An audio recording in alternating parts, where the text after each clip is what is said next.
ఆ పరిశుద్ధ గ్రంథము నుంచి కీర్తన గ్రంథము 1వ అధ్యాయము 1 నుండి 3 వచనాల వరకు మనం చదువుకుందామండి. దుష్టుల ఆలోచన చొప్పున నడవక, పాపుల మార్గమున నిలువక, అపహాసకులు కూర్చుండు చోటును కూర్చుండక, యెహోవా ధర్మశాస్త్రమునందు ఆనందించుచు దివారాత్రము దానిని ధ్యానించువాడు ధన్యుడు. అతడు నీటి కాలువల యోర నాటబడినదై ఆకు వాడక తన కాలమందు ఫలమిచ్చు చెట్టు వలె ఉండును. అతడు చేయనదంతయు కూడా సఫలమగును. దేవునికి మహిమ కలుగును గాక. అవకాశం ఇచ్చినటువంటి అధ్యక్షుల వారికి, యూసీ ఉన్నటువంటి టీం వారికి నా హృదయపూర్వక వందనాలు. థ్యాంక్ యూ అన్న. Thank you. ప్లీజ్ మీ యొక్క సమయాన్ని తీసుకోండి సార్. ప్లీజ్. Thank you. మన ప్రభు, మన రక్షకుడు, మన విమోచకుడైన ప్రభు యేసుక్రీస్తు వారి శ్రేష్టమైన నామములో మీ అందరికి కూడాను శుభములు తెలుపుతున్నాను. We are all blessed. మనం అందరము దీవించబడిన వారము, దీవించబడుతూ ఉన్న వారము, దీవించబడబోతూ ఉన్నవారు. 3 చెప్పాను: ప్రజెంట్, పాస్ట్, ఫ్యూచర్. మనం రక్షించబడిన తర్వాత, దేవుని ఏర్పాట్లోకి వచ్చిన తర్వాత దీవించబడ్డాము. దేవుని యొక్క వాక్యం చేత పోషించబడుతూ శ్రేష్టమైన సహవాసంలో సాగిపోతున్నాము కనుక మనం దీవించబడుతూ ఉన్నాము. స్థిరమైన విశ్వాసము, శుభప్రదమైన నిరీక్షణ కలిగి ఉన్నవారము కనుక భవిష్యత్తును గురించి మనము దీవించబడబోతూ ఉన్నాము. కనుక ఉదయకాలంలో మన అందరినీ కూడా పిలిచినటువంటి గొప్ప దేవుడు, సర్వశ్రేష్ఠుడు. ఆయన పిలుపు వ్యర్థం కాదు. ఎప్పుడు వ్యర్థం కాదు అనంటే, లోబడినప్పుడు, ఆ పిలుపులో మనం నిలబడి ముందుకు సాగుతున్నప్పుడు ఆయన ఒక శ్రేష్టమైనటువంటి ఫలితానికి ఆయన పిలిచాడు, శ్రేష్టమైన కార్యానికి పిలిచాడు. ఆయన పిలుపు యొక్క అంతిమ ఫలితం ఎంతో గొప్పది సుమా. మామూలుగా ఒక మనుషుడు పిలిస్తే, ఒక టీచర్ పిలిచాడనుకోండి, అది విలువైనటువంటి పిలుపు ఆ స్టూడెంట్కి. ఒక అధికారి పిలిస్తే ఆ పిలుపు విలువైనటువంటిది అక్కడ పనిచేసేటువంటి ఉద్యోగికి. ఒక సేవకుడు పిలిస్తే ఆ పిలుపు విలువైనటువంటిది ఒక విశ్వాసికి. ఈరోజు నిన్ను, నన్ను, మనందరిని పిలిచినటువంటి దేవుని యొక్క పిలుపు ఎంతో శ్రేష్టమైనటువంటిది. ఎందుకంటే ఆయన సృష్టికర్త, నిర్మాణకుడు. ఎప్పుడు కూడా దేవుణ్ణి మనం జ్ఞాపకం చేసుకున్నప్పుడు ఈ 2 మరి సర్వనామములు, సర్వనామం తెలుగు గ్రామర్ ఇది, అంటే నామవాచకానికి బదులుగా వాడబడినది. ఈ 2 కూడాను గుర్తుపెట్టుకోవాలి మనం. ఈ రెండిటిలోనే మనకు అద్భుతమైనటువంటి జీవిత విధానము ఉన్నది. దేవునితో మనకున్న సంబంధాన్ని 2 విషయాలు చెప్తున్నాయి. ఏంటంటే సృష్టికర్త, నిర్మాణకుడు. మాట మహత్తు చేత సృష్టిని సృష్టించిన వాడు, శూన్యము నుంచి సృష్టించిన వాడు, ఏమీ లేని పరిస్థితి నుంచి కలుగు చేసినది ఆయన యొక్క మాట యొక్క శక్తి అని మనము విని ఉన్నాం. ఎన్నో మార్లు మనం దాన్ని జ్ఞాపకం చేసుకున్నాం. లేని దాని నుంచి మరి సృష్టించినటువంటి దేవుడు. నూతన నిబంధన గ్రంథంలో నిరీక్షణ గురించి చెప్తూ హెబ్రీయులకు రాసినటువంటి పత్రికలో కూడా ఈ నిరీక్షణ మన సిగ్గుపరచదు అంటాడు. ఈ నిరీక్షణే ప్రస్తుతము మన కనులకు మరుగై ఉన్నటువంటివి మనకు ప్రత్యక్షం కాబోతూ ఉన్నాయి. ఇప్పుడు మనకు అర్థం కాలేదు, మనకు కనపడటం లేదు, అయితే ఒకప్పుడు మనకు ప్రత్యక్షం కాబోతూ ఉన్నాయి. కాబట్టి ఇక్కడ ఎందుకు మనం ఈ మాట చెప్పుకుంటున్నాం? శూన్యములో ఏమీ లేదు, కానీ దేవుని యొక్క మాట కలుగు చేసింది. నీ నా జీవితంలో ఒకవేళ ఎవరైనా శూన్యం అని భావిస్తున్నారా, లేనితనము అని భావిస్తున్నారా? ఈ ఉదయకాలం దేవుని మాట మనకు ఎంతో ఎంకరేజ్మెంట్. లేని దగ్గరే కలుగు చేసేటువంటి దేవుడు. ఒకవేళ విశ్వాసం, ఒకవేళ మంచి భక్తి, ఒకవేళ దేవుని పట్ల ఆ పరిచర్య చేయలేనటువంటి మరి ఆ యొక్క నిస్సహాయత, whatever it may be, లేదా దేవుడు కలుగునుగాక అనగా కలుగుతుంది. ఆయన మాటలో అంత శక్తి ఉంది. కాబట్టి ఆ మాటను మనం గౌరవించాలి, ఆ మాటను స్వీకరించాలి, ఆ మాటను హత్తుకోవాలి. రెండవదిగా నిర్మాణకుడు ఉన్నదాని నుంచి క్రొత్త దానిని తయారు చేయవాడు. మనం ఉన్నాం, పనికిరాని వారంగా ఉన్నాం, దుష్టులుగా ఉన్నాం, పాపులుగా ఉన్నాం, అపహాస్కులుగా ఉన్నాం, దేవునిని లెక్క చేయని వారంగా ఉన్నాం, మరి చీకటిలో బ్రతుకుతున్న వారంగా ఉన్నాం, లోకస్తులుగా ఉన్నాం, లోకంలో పాపం పరిగెడుతున్నాం. ఇవన్నీ కూడా మన జీవితం. అయితే దేవుడు దాని నుంచి ఈరోజు ఆశ గల ప్రాణం. ఏంటి ఆశ అంటే పరిశుద్ధుడిగా జీవించాలి, దేవుని బిడ్డగా జీవించాలి, దేవుని కొరకు జీవించాలి, లోకములు నేను ఎదురెదాలి, దేవునికి సాక్షిగా ఉండాలి, ఆయన నా మాత్రమే కనపరచాలి సుమా. కాబట్టి ఎంత మార్పు వచ్చింది. నిర్మించబడ్డాం మనం. అందుకనే నిర్మించబడితిమి మనము అనేటువంటి పాట. ఆయన కృప ద్వారా మనం నిర్మించబడ్డాం, ఆయన పిలుపు ద్వారా మనం రూపుదిద్దుకున్నాం. కాబట్టి ఉన్న మన యొక్క పరిస్థితి నుంచి క్రొత్తదనంలోనికి మనం వచ్చాం. ఈ ఉదయకాలంలో మరి కొన్ని 3 సంవత్సరాలకు పైగా ఉదయమే లేచి దేవుని వాక్యం కోసం మరి నిద్రమత్తు వదిలేసి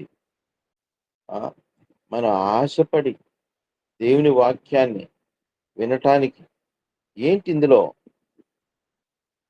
అదే మారు మనసు అనుభవం, ఆశగల ప్రాణం, వాక్యం కోసం, శ్రేష్టమైన సహవాసం కోసం, ఒకరినొకరం ప్రేమించుకుంటూ, ఒకరినొకరం కరెక్ట్ చేసుకుంటూ, ఒకరినొకరం ఎంకరేజ్ చేసుకుంటూ ముందుకు సాగి వెళ్తూ ఉంటున్నాము అంటే, సజీవ సమూహముగా ముందుకు కలుగుతున్నామంటే ఇది ఒక గొప్ప మార్పుకి రుజువు కాదా? ఇది మన జీవితంలో వచ్చిన గొప్ప పరివర్తనకు రుజువు కాదా అనేటువంటి మాటలు మనం ఉదయకాలంలో జ్ఞాపకం చేసుకుందాం. ఒకవేళ ఇంకా ఎక్కడైనా నిర్లిప్తత తీసుకొని గురి యొద్దకే మనం పరిగెత్తాలి. ఇది పరుగు, ఆత్మీయమైన పరుగు. గురి మన ప్రభువే, ఆయన రూపం మనలో ఏర్పడటమే. కాబట్టి ప్రియమైన దేవుని బిడ్డలారా, ఉదయకాలంలో సత్యవాక్యమైనటువంటి దేవుని యొక్క మరి మాటలను మనం జాగ్రత్తగా మనం వినాలి. అందుకనే ఉపోద్ఘాతంగా కొంత మీకు చెప్పడం జరిగింది. మనల్ని మనం ఎంకరేజ్ చేసుకునే విధంగా దేవుని మాటల చేత నూతనత్వం పొందే విధంగా కొన్ని మాటలు మీకు ముందుగానే అందించాను నేను. దేవుని ప్రేరేపణ బట్టి మాత్రమే సుమా. కాబట్టి ఉదయకాలంలో మనం అట్టి నిరీక్షణ కరవారమై ముందుకు సాగుతూ ఉండగా, కీర్తన గ్రంథంలో కీర్తనకారుడు 1వ అధ్యాయం 3వ వచనంలో ఒక అద్భుతమైన మాట రాయించాడు. అదేంటంటే, ఒక వ్యక్తిని గూర్చి పోలుస్తూ ఒక మొక్కగా పోల్చాడు. అయితే ఆ మొక్క చెట్టు అయింది, ఆ చెట్టు ఫలమిచ్చింది. తన కాలమందు ఫలమిచ్చు చెట్టు. దానికి ముందు ఒకటి ఉంది, ఆకు వాడక. ఆకు వాడక తన కాలమందు ఫలమిచ్చు చెట్టు. ఈ ఉదయకాలంలో నిన్ను నన్ను దేవుడు ఎందుకొరకు పిలిచాడో తెలిసిన దేవుని యొక్క గొప్ప పిలుపుకు కారణం ఏంటో తెలిసిన మనము ఫలించి వర్ధిల్లాలని, మంచి ఫలములు ఇవ్వాలని. ఏంటి ఆ ఫలములు? ఆత్మీయ ఫలములు. ప్రేమ, సంతోషము, సమాధానము, దీర్ఘశాంతము, ఇవన్నీ ఉన్నాయి, శ్రేష్టమైన ఫలములు. కాబట్టి ఒక కాలం, ప్రతి ఒక్కరికి ఒక సమయం. ఆ సమయంలో ఫలించాలని దేవుడు పిలిచాడు. ఫలించాలని దేవుడు పిలిచాడు. జాగ్రత్తగా విందాం. నీకు నాకు ప్రతి ఒక్కరికి ఒక సమయం ఉంది. యేసు ప్రభు కానా పెళ్లి విందులో వాళ్ళ తల్లిగారు పిలిచారు, నాయనా ద్రాక్షారసం అయిపోయిందయ్యా, ఇది యజమానికి అవమానం, వచ్చిన వారికి నిరాశ, ఏదో ఒకటి చేయవా? యేసు ప్రభు నో అనలేదు. చేస్తానమ్మా, ఇంకా నా సమయం ఇంకా రాలేదు. What is the time of God? ఏంటి దేవుని సమయం? నీ నా సిద్ధపాటే. నీవు నేను ఉండవలసినటువంటి విధానమే, జీవించవలసిన విధానమే. అదే తగిన సమయము. అప్పటి వరకు ఆ బాణలు నీటి చేత నింపబడలేదు, సంపూర్ణంగా నింపబడలేదు. అంచుల మట్టుకు అంచులు కారు మట్టుగా నింపబడలేదు. ఖాళీగానే ఉన్నాయి, కడగబడలేదు. They are meant for other things. అవి ఎందుకు ఆ పాత్రలు అక్కడ ఉంచబడ్డాయి రాతి బాణలు అంటే, మునుపు అవి వేరే దాని కొరకు, బహుశా వచ్చిన కాళ్ళు కడుక్కునే దానికో, లేకపోతే మొహం కడుక్కునే దానికో, శుద్ధీకరణ ఆచారం. The purpose was different. అయితే ఆ పాత్రలు ఇప్పుడు దేవుని శక్తిని చాటించబోతూ ఉన్నాయి. దేవుని యొక్క మహాశక్తిని రుజువుపరచబోతూ ఉన్నాయి. అందుకొరకు ఆ పాత్రలు శుద్ధీకరించబడాలి, శుభ్రపరచబడాలి, నీటి చేత నింపబడాలి. ఆ నింపబడడం కూడా అంచుల మట్టుకు తొణికిసలాడే విధంగా నింపబడాలి. కంప్లీట్. ప్రియమైన దేవుని బిడ్డ, నీవు నేను పాత్రలమే. దేవుని వాక్యము చేత నింపబడేటువంటి గొప్ప ధన్యత కలిగినటువంటి అవకాశం వచ్చినటువంటి పాత్రలమే. కాబట్టి వాక్యం చేత నింపబడటానికి నువ్వు ఇష్టపడు, నువ్వు సిద్ధపడు, నువ్వు ఆశపడు. దేవుని నామాన్ని గణపరుస్తావు. కాబట్టి ప్రభు అక్కడ ఏమన్నాడు, నా సమయం ఇంకా నువ్వు రాలేదు. There is time for every one. అందుకొరకే మనం పిలువబడ్డాం, ఏర్పరచబడ్డాం. ఉదయకాలంలో దానికి ఆటంకకరమైనటువంటిది, లేకపోతే దాన్ని భంగపరిచేటువంటి అంశం ఏంటి అని అంటే, ఆకు వాడేటువంటి స్థితి. ఆకు వాడుట అనేది దేనికి సాదృశ్యం అంటే, ఎప్పుడు ఆకు వాడుతుంది? ఒక చెట్టు ఎప్పుడు ఆకు వాడుతుంది? లేదా ఒక మొక్క ఎప్పుడు ఆకు వాడిపోతుంది? మన ఇంటికి గోంగూర కట్టలు తెచ్చుకుంటాం మనం. ఎలాగుంటాయి చెప్పండి? తోటలో ఉన్నప్పుడు అవి స్టిఫ్గా, చక్కగా, ఆరోగ్యంగా అలాగ నిల్చుని ఉంటాయి. అంటే నిల్చొని అంటే స్ట్రైట్గా ఉంటాయి. ఎప్పుడైతే మన ఇంటికి వస్తాయో వాడిపోయి, వాలిపోయి ఉంటాయి. దానినే మనం బెస్ట్ ఎగ్జాంపుల్గా తీసుకుంటే, ఎప్పుడు అని అంటే అవి ఆ యొక్క స్థానం నుంచి తీసివేయబడిన తరువాత, అనగా పెకలించబడిన తరువాత, అక్కడ నుంచి మన ఇంటికి వచ్చిన తర్వాత, అక్కడి నుంచి తీసివేయబడిన వెంటనే దానిలో ఆకు వాడడం ప్రారంభమవుతుంది. అంటే ఏమని అర్థము? ఆ వేర్లకి మరి ఆకు పచ్చగా ఉండటానికి, జీవము కలిగి ఉండటానికి అవసరమైనటువంటి నీటిని పొందుకునేటువంటి పరిస్థితి దూరమైపోయింది. జాగ్రత్త. డిస్ప్లేస్మెంట్ అంటారు దీన్ని. Physics word. ఫిజిక్స్ మాట ఇది. స్థాన భ్రంశము. ఒక స్థలం నుంచి ఇంకొక స్థలంకి దాన్ని మార్చడం, దీనినే స్థానభ్రంశం. దేవుడు ఒక వ్యక్తిని మారుస్తాడు, ఒక స్థానం నుంచి ఇంకొక స్థానంలోనే తీసుకొని వెళ్తాడు. కాబట్టి ఇక్కడ మొక్క పెకలించబడింది, పెరికివేయబడింది అనగా ఆ యొక్క నీటిని పొందుకునేటువంటి పరిస్థితి నుంచి దూరం చేయబడి. ఈ ఉదయకాలంలో మనం ఇదొక హెచ్చరిక సుమా. ఆకు వాడనేటువంటి పరిస్థితి ఎప్పుడు అనంటే, ఎల్లప్పుడూ నీటిని పొందుకునేటువంటి మొక్క. ఆ నీరేంటో తెలిసినా దేవుని వాక్యం. ఆ మొక్క ఎవరో తెలిసినా నీవు నేనే. ఆ చెట్టు ఎవరో తెలిసినా నీవు నేనే. కనుక ఇక్కడ దేవుని వాక్యం చేత మనం పోషించబడడం, దేవుని వాక్యం చేత నింపబడడం, దేవుని యొక్క వాక్యము చేత అనుదినము కంటిన్యూస్ గా, మొక్కకి ఒకరోజు నీళ్లు పోస్తే చాలదు, ఆ నీరు దానికి అందుతూనే ఉండాలి సుమా. ఇట్టి అనుభవంలో మనం అందరం ఉదయకాలం నేను చాలా ప్రాంతాల్లో నేను చెప్తూనే ఉంటాను ఈ మాటలు. ఏంటంటే అల్లూరులో ఉన్నటువంటి సహవాసము, ఎదుగుతూ ఉన్న సహవాసం, ఆశగల సహవాసం, వాక్యం చేత దినదినము పోషించబడుతూ ఉన్న సహవాసం. నిన్న మేము ఇదే కీర్తన మొదటి అధ్యాయం మీద దేవుడు వేరే తలంపులు ఇచ్చాడు, వాళ్ళతో పంచుకోవడం జరిగింది. రాత్రి ఇంటికి వచ్చిన తర్వాత మేము కూడా ఉదయకాలంలో బేతేలు సంఘస్థలం కొద్ది మందిగా దేవుని వాక్యాన్ని బైబిల్ స్టడీగా ముందుకు సాగుతూ ఉన్నాం. మొన్న నైట్ ఆల్ నైట్ ప్రేయర్, అందువల్ల నేను ఉదయకాలం లేదు ప్రార్థన, బైబిల్ స్టడీ ఆపేసాం. ఎందుకంటే మామూలుగా రాత్రి అంతా ఉంటుంది కాబట్టి మంత్ ఎండింగ్ లో దేవుడు చేసిన మేలును బట్టి దేవునికి స్తుతి చెల్లించడం, నూతన మాసం ఆహ్వానించడం. ఈ సందర్భంగా నిన్న మామూలు లేకపోతే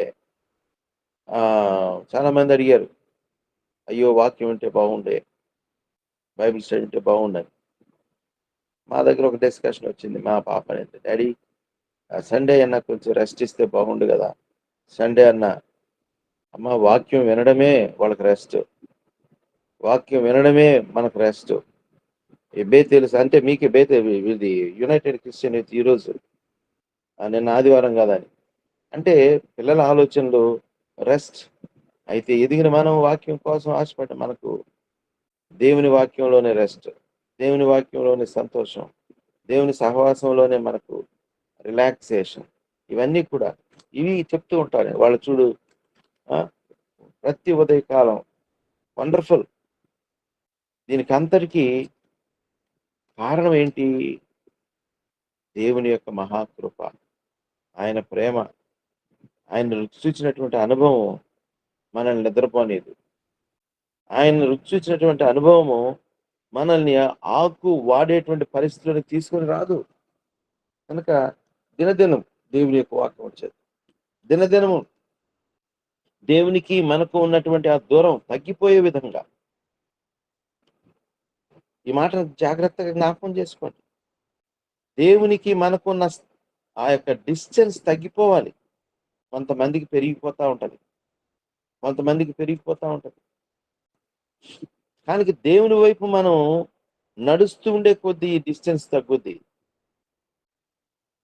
దేవుని ఏర్పాట్లో ఉన్నామని దేవునికి వెనుక తిరిగి నడుస్తూ ఉంటే ఈ డిస్టెన్స్ పెరిగిపోతుంది.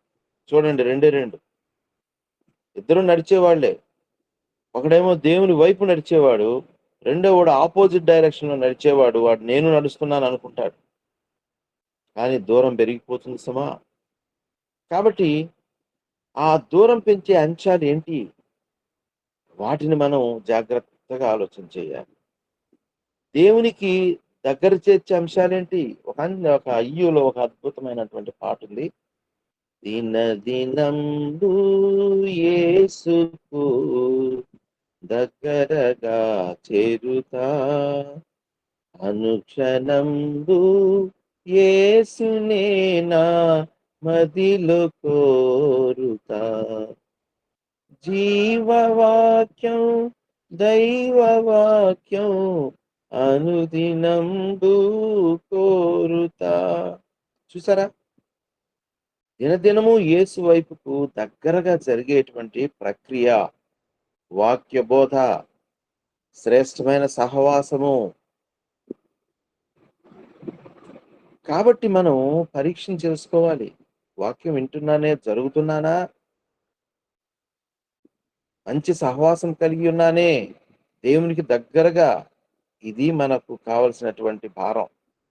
అనుక్షణము దేవుని మదిలో కోరుకోవడం, ఇదే ధ్యానం. అందుకని పైన ఒక మాట ఉంది, దివారాత్రము దాన్ని ధ్యానించువాడు ధన్యుడు. కాబట్టి ఆకు వాడిపోకూడదు అని అంటే ఆ మొక్కకి నీరు కంటిన్యూస్ గా ఎలాగ అవసరమో ఇదే వాక్య ధ్యానం, ఇదే వాక్యమునకు మనం అప్పగించుకోవడం. ఈరోజు మనం లోకంలో చూస్తే ఒక హెచ్చరిక మనం పొందాలి సుమా. ఎంత భయానకమైన పరిస్థితిలో మనం ఉన్నామో, ఎంత భయంకరమైన పరిస్థితిలో మనం ఉన్నామో, పాపము పెచ్చుమీరేటువంటి పరిస్థితిలో మనం ఉన్నాం. అసలు మానవ సంబంధాలు వీగిపోతూ ఉన్నాయి, వీగిపోతూ ఉన్నాయి. ప్రేమలు చల్లారిపోతూ ఉన్నాయి. అసలు ఊహించినటువంటి పరిస్థితులు సంభవిస్తూ ఉన్నాయి. ఏంటండి, భార్యను చంపేయడం ఏంటండి, భర్తను మోసగించి చంపేయడం ఏంటండి, పాపానికి అప్పగించుకోవడం ఏంటండి, చిన్న పిల్లల్ని సైతము అక్రమ సంబంధం కోసం బిడ్డలు చంపేయడం ఏంటండి. ఎక్కడున్నాం మనం? ఏ సొసైటీలో ఉన్నాం మనం? ఏ పరిస్థితుల మధ్య ఉన్నాం మనం?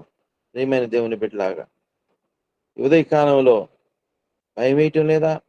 అయ్యో, ఇలాంటి పరిస్థితుల్లో నేనున్నాను కాబట్టి నేను ఎలాగా ఉండాలి, దేవుని కోసం నేను ఎలాగా జీవించాలి, ఆకు వాడిపోయినటువంటి పరిస్థితిని నేను ఉన్నానా? కాబట్టి మనం జాగ్రత్త సుమా. అనుకుంటున్నామేమో 20 సంవత్సరాలు, 30 సంవత్సరాలు, 40 సంవత్సరాలు పుట్టుకతో క్రైస్తవుని అనుకుంటున్నానేమో మేమేమో. అయితే నీవు ఇంకా ఎక్కువ కారణం అంటే ఆన్సర్బుల్, జవాబుదారీతనం కలిగి ఉన్నావు అనే విషయాన్ని గుర్తుపెట్టుకో. 30 సంవత్సరాలు, 40 సంవత్సరాలు నా దగ్గర పనిచేసి, నా వాక్యం విని, నన్ను రుచి చూచి నువ్వు ఉండవలసిన స్థితిలో నీవు ఉండలేవు. నిల్చున్నానని అనుకుంటున్నావు, పడిపోయావు ఎప్పుడో. వాక్యం సెలవిస్తుంది సుమా. ఈరోజు నూతనమైన విశ్వాసులు, క్రొత్తగా ప్రభువుని అంగీకరించినటువంటి వారు, ఒకప్పుడు విగ్రహారాధికులు, ఇప్పుడు పటిష్టంగా ఉన్నారు విశ్వాసంలో. మొన్న ఒక సిస్టర్ సహోదరి మా మందిరానికి వచ్చింది. ఆమె బంగారు విగ్రహాలు, వెండి విగ్రహాలు, దేవుళ్ళ యొక్క రూపాలు ఆమె తయారు చేసి లక్షల లక్షలకి అమ్ముకొని సంపాదించేటువంటి ఆమె, నిష్ఠతో మరి విగ్రహాలు పూజించేటువంటి ఆమె ప్రభువుని ఎరిగింది, భర్తను రక్షణలో నడిపించుకుంది, బిడ్డల్ని రక్షణలో నడిపించుకుంది. వండర్ఫుల్. ఆ విగ్రహారాధన స్వస్తి చెప్పింది. ఆ బిజినెస్ నేను చేయనన్నది. కాబట్టి ఆమె చెప్తూ ఉంది, అయ్యా, మేము ఏదైతే వదిలిపెట్టి జీవము గల దేవుని యొద్దకు వచ్చామో ఆ వదిలిపెట్టినదంతా కూడా ఇప్పుడు క్రైస్తవుల లోకంలో ఉంది, విశ్వాసుల్లో ఉంది. ఎంత భయానకమైన మాట చూడండి. వాళ్ళు ఏదైతే ఇది యూజ్లెస్ అన్నారో, ఈరోజు దేవుని పిల్లలు అనబడేవారు ఆ యూజ్లెస్ ను పట్టుకొని ఉన్నారు. ఇది మనకు ఒక గొప్ప పాఠం కాదా? వెలిగింపు కాదా? మొన్న ఒక అధికారి రెడ్డిస్, హీ బిలీవ్డ్ గాడ్. అతను అంటున్నాడు, నా దేవుని కృప నాకు చాలు, ఈ లోకంలో ఈ స్థాయిలు వద్దు, ఈ స్థానాలు వద్దు, ఈ పొజిషన్స్ వద్దు, ఇంపార్టెన్స్ వద్దు, నథింగ్ డూయింగ్, నా దేవుడే నన్ను హెచ్చిస్తాడు. ఏంటండి ఈ విశ్వాసం? ఈరోజు మణిపూర్ వాళ్ళని చూస్తూ ఉన్నాం, ఎంత హింసలో వాళ్ళు ఉన్నారు. ఎక్కడ పోయావయ్యా దేవా అంటం లేదు, కానీ వాళ్ళు సమస్త హింసలు పొందుకుంటున్నారు, శారీరకంగా, మానసికంగా. కళలు మరి పగలగొట్టబడ్డాయి కళ్ళ ఎదుటే, కాల్చబడ్డారు కళ్ళ ఎదుటే, వ్యవస్థలు చేయబడ్డారు కళ్ళ ఎదుటే, ఊరేగించబడ్డారు కళ్ళ ఎదుటే. ఘోరమైన హింసలు. అడవులకు వెళ్ళి ఆరాధిస్తున్నారు, రహస్య ప్రాంతాల్లో ప్రభువును స్తుతిస్తున్నారు. ఏంటండి వారి విశ్వాసం? ఏంటండి వారి జీవిత విధానం? మనం ఏం నేర్చుకుంటున్నాం? ఈరోజు నైజీరియాలో మారణకాండ. భయం వేస్తుందా? ఉదయ కాలంలో యేసు ప్రభువుని నమ్ముకుంటే శ్రమలు, బాధలు, మరణం అంటారా? లేదు. నీ విశ్వాసం పరీక్షించబడుతుంది. నీ విశ్వాసం శ్రేష్టమైన బంగారం లాగా, కొలిమిలో పుటం వేయ బంగారం లాగా క్రైస్తవ విశ్వాసానికి ఈరోజు పరీక్షలు కలుగుతూ ఉన్నాయి. మనం ఎక్కడున్నాం? We are in comfort zone. చాలా క్షేమకరమైన సుఖకరమైనటువంటి పరిస్థితుల మధ్య అలాంటి ప్రాంతాల్లో మనం ఉంటూ ఉన్నాం. ఇంకా మనం సమకూర్పులో ముందుకు సాగాలి. ఇంకా వాక్యం చేత పోషణలో ముందుకు సాగాలి. ఇంకా పటిష్టమైన విశ్వాసంలోనికి ఎదగాలి. సంపూర్ణ హృదయంతో దేవుని ప్రేమించేటువంటి బిడ్డలుగా మార్పు చెందాలి. కనుక నీవు నేను ఎందుకు పిలువబడ్డామంటే ఫలించి వర్ధిల్లుటకు, తగిన కాలం ఫలమిచ్చుటకు. కాబట్టి మనకు ఆకు వాడే పరిస్థితి ఒకటి ఉన్నది. ఎప్పుడైతే వాక్యానికి దూరం అవుతామో, దేవునికి దూరం అవుతామో, సహవాసానికి దూరం అవుతామో, మన యొక్క పచ్చదనం తగ్గిపోయే పరిస్థితి. మన యొక్క ఆకు వాడే పరిస్థితి. అందుకని కీర్తనకారుడు ఈ మొదటి అధ్యాయంలో ప్రారంభంలోనే ఒక నెగటివ్ వర్డ్ పెట్టాడు. ప్రారంభంలోనే ఒక నెగటివ్ వర్డ్ ఏంటంటే దుష్టులు. నిన్న మేము ధ్యానం చేసాం ఈ అంశాల మీద. దుష్టులు, పాపులు, అపహాసకులు. వీళ్ళు ఎక్కడున్నారు చెప్పండి? వీళ్ళు ఎక్కడున్నారు? ఒక ప్రశ్నకి ఏంటంటే సంఘము ఎక్కడ ఉన్నది అనంటే సంఘము లోకములో ఉన్నది. గుడ్. మనం అందరం లోకంలో ఉన్నామా? అయితే ఒక ప్రమాదకరమైనటువంటి ఇంకొక ఆన్సర్ ఏంటంటే లోకము ఎక్కడ ఉన్నది అంటే సంఘములో ఉన్నది. ఇది ప్రమాదకరం. నీవు నేను ఇలాంటి వారి మధ్య ఖచ్చితంగా ఉండాల్సిందే. మనకు ప్రత్యేకించి ఒక కాలనీ ఏం లేదు, పరిశుద్ధుల కాలనీ ఏం లేదు. మొన్నొక ప్రశ్న గంటల ప్రకాష్ గారికి ఎవరో వేశారు. ఇది దేనికో పోతే ఏంటదో ప్రశ్న, మంచి ప్రశ్న వచ్చింది. అది తినవచ్చా? రైట్. ఒక హిందువుల యొక్క చనిపోయితే చేసుకుంటారు కదా, మనం జ్ఞాపకార్థ కుటుంబం లాగానో ఏదో అలాంటి దానికి పిలిచారు. వెళ్ళి వాడితో కలిసి భోజనం చేయవచ్చా అంటే ఆయన చాలా బాగా చెప్పారు. దానికి కందిపప్పు కొనుక్కోవచ్చా, ఆయిల్ కొనుక్కోవచ్చా, పాలు కొనుక్కోవచ్చా, తాగొచ్చా, బస్సులు ఎక్కొచ్చా? ఎందుకనంటే కందిపప్పు అమ్మేవాడు ఎవరు? హిందువే, విగ్రహారాధికుడే. వాడు పటాలకు పెట్టందే షాప్ ఓపెన్ చేయడు, పూజించందే ఆ సామాన్ ఇవ్వడు, ఆ నీళ్లు చల్లందే అవి అమ్మడు. నేను కూరగాయలకు పోతుంటా, పోయినప్పుడు అతను అది వాళ్ళ దేవుడికి ప్రార్థన చేసుకొని దండం పెట్టుకొని ఆ నీళ్ళు ఏదో తీసుకుంటాడు, అట్ట చల్లుతాడు. ఏముంది అక్కడ? ఆ కూరగాయలు మనం తెచ్చుకుంటున్నాం. ఏం చేయాలి ఇప్పుడు?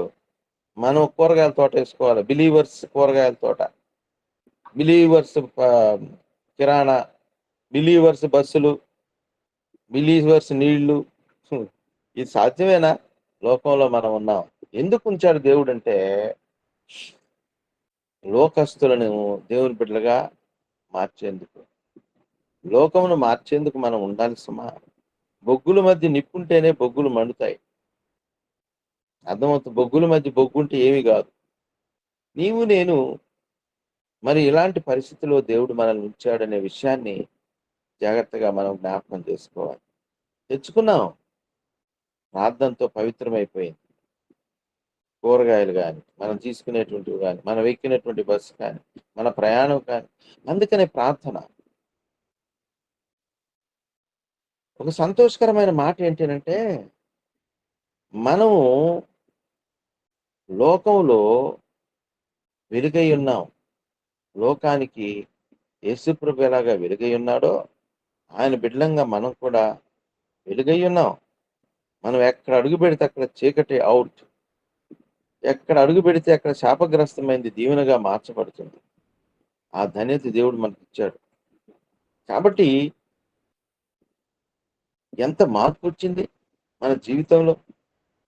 అందుకని వాక్యంలో ఇక్కడ దుష్టులు, హాని కలిగించువారు, పాపులు, పాపం చేయువారు, ఆజ్ఞాతిక్రమే పాపము, దేవుణ్ణి విడిచిపెట్టువారు.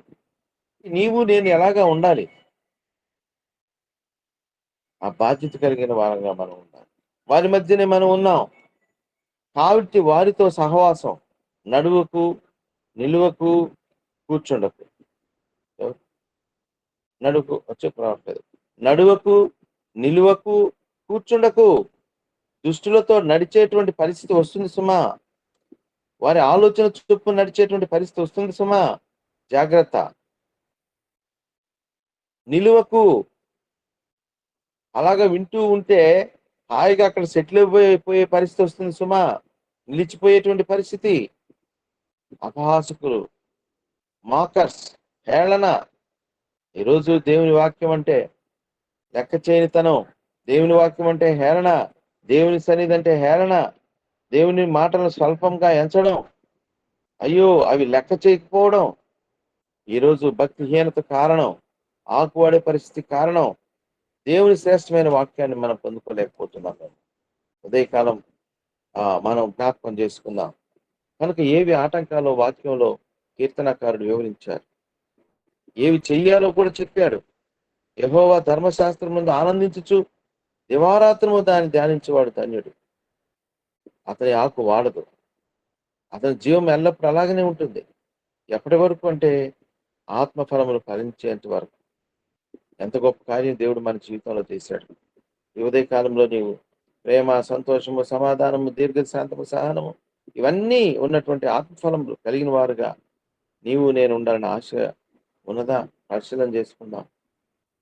మన యొక్క ఈ పరుగు వ్యర్థం కాకూడదు. దేవుని యొక్క పిలుపుని వ్యర్థపరిచే వారంగా అసలు ఉండకూడదు. ఆయన పిలుపును సఫలపరిచే వారంగా ముందుకు సాగున్నట్లుగా దినదినము ఆయనకు దగ్గరగా జరిగే వారంగా దినదినము ఆయన వాక్యమును అపేక్షిస్తూ మనం నింపబడుతూ ఉన్నప్పుడు లోకంలో ఒక దేవుని నామానికి గణపరిచే బిడ్డగా మనం ఎదుగుతాం. అది ఆయన యొక్క ఆశ, ఆకాంక్ష. ఉదయ కాలములు దేవుని ఆశను మనం గ్రహించిన వారమై అలాంటి జీవితం కోసం ముందుకు సాగుదాం. దేవుడి యొక్క వాక్యాన్ని మన కొరకు దీవించుగాక. ఆమేన్. కలిగిన ప్రేపర్లో తండ్రి సజీవుడైన దేవా మీకు స్తోత్రాలు. ఈ ఉదయకాలం మీ పాసనలోకి రావడానికి మీరు అనుగ్రహిస్తూ వచ్చిన మీ కృపా కనికరమంతటి కొరకే స్తోత్రాలు. తండ్రి రాత్రంతా మమ్మల్ని కాచి కాపాడారు, ఆరోగ్యం ఇచ్చారు తండ్రి, నీకు స్తోత్రాలు. ఈ సమయంలో తండ్రి మీ దాసును మీరు నిలవబెట్టి మీరు ఇచ్చిన ప్రతి మాట కొరకే స్తోత్రాలు. నాయన కీర్తన గ్రంథం 1వ అధ్యాయం 3 వచనాల నుంచి మీరు మాతో మాట్లాడుతూ వచ్చిన ప్రతి మాట కొరకే స్తోత్రాలు. నిజంగా ఆకు వాడుకు ఉండాలంటే, తన కాలం ముందు ఫలమిచ్చి చెట్టు వలె ఉండాలంటే ఏం చేయాలనో మీరు మాకు తెలియజేస్తూ వచ్చిన దాని కొరకు స్తోత్రాలు. నిజమే తండ్రి, ఆకు వాడినటువంటి ప్రభా, ఆకు వాడేటువంటి పరిస్థితులు వస్తాయని ప్రభా మీరు తెలియజేశారు. నిజమే ప్రభా, మేము నాయనా లోకంలో ఉంటున్నాం కానీ మా భక్తిగా ఆయన జీవించినట్టే ఉంటాం కానీ దుష్టుల ఆలోచన చొప్పున నడిచేటువంటి పరిస్థితులు, అదేవిధంగా పాపులతో అలాగ నిలిచేటువంటి పరిస్థితులు తండ్రి తెలియకుండానే అపహాసకుల మధ్య కూర్చునేటువంటి పరిస్థితులు వస్తాయని. అయితే వీటిలన్నిటిలో నుంచి కూడా ప్రభా నాయన మేము నా తండ్రి ఫలమిచ్చేటువంటి చెట్టులాగా ఉండాలంటే మేము నిజమైనటువంటి సిద్ధపాటు కలిగి ఉండాలని మీరు మాతో మాట్లాడుతూ దాని కొరకే స్తోత్రాలు. తండ్రి కానా పెళ్లి విందులో తండ్రి ఆ పాత్రలు ఏ విధంగా అయితే నింపబడుతూ వచ్చినాయి అంచుల మట్టుకు, ఆ విధంగా నింపబడేటువంటి నా తండ్రి నాయన కృపను మాకు దయచేయండి. మీ వాక్యంతో నింపబడడానికి సహాయం దయచేయండి ప్రభా. కేవలం వినువారు మాత్రమే కాకుండా ప్రభా నా తండ్రి నాయన మేము ఆ వాక్యానుసారంగా నడుచుకునేటువంటి జీవితము ప్రభా మీరు మాకు దయచేయండి. అదేవిధంగా మేము ప్రయత్నించడానికి సహాయం దయచేయండి. హృదయంలో నిజమైనటువంటి ఆశ దయచేయమని ప్రార్థన చేస్తున్నాం. అదేవిధంగా తండ్రి నాయన నా తండ్రి ఈ లోకంలో ప్రభా నా తండ్రి నాయన చాలా భయంకరంగా ఉంటుండగా నా తండ్రి అన్యులైనటువంటి వారు ప్రభా మిమ్మల్ని తెలుసుకొని తండ్రి నాయన వేటినైతే విడిచిపెడుతూ వస్తున్నారో, మేము చిన్నప్పటి నుంచి క్రైస్తవులమని లేక పుట్టుకతో క్రైస్తవులమని లేకపోతే ఇన్ని సంవత్సరాల నుంచి మేము వస్తున్నామని అనుకుంటూ ప్రభా మమ్మల్ని మేము మోసపుచ్చుకుంటున్నామేమో ప్రభా, దయచేసి క్షమించము. దినదినానికి ప్రభా మా కాలాల్లో తండ్రి నాయన మేము అభివృద్ధి చెందాల్సింది పోయి ప్రభా మీకు వ్యతిరేకంగా జీవిస్తున్నాము ప్రభా. నాయన మమ్మల్ని జ్ఞాపకం చేసుకుంటండి, సహాయం దయచేయండి, కృప చూపించండి. నాయన స్వపరీక్ష చేసుకోవడానికి నాయన సహాయం తెచ్చామని వేడుకున్నాం. తండ్రి కనికరించము, కృప చూపించము తండ్రి. అదేవిధంగా తండ్రి మీకు ప్రభా ఇష్టలంగా ప్రభా అదేవిధంగా నాయన పాపులంటే ఆజ్ఞాతిక్రమే పాపమని మీరు తెలియజేస్తూ వచ్చారు. ఎన్నోసార్లు మీ యొక్క ఆజ్ఞలను తిరస్కరించి మీకు విరోధంగా నడిచినటువంటి వారు అయినప్పటికీ కూడా మీరు కనికరిస్తూ వస్తున్నారు తండ్రి. మీ వాక్యం ద్వారా మాతో మాట్లాడుతూ వస్తున్నారు.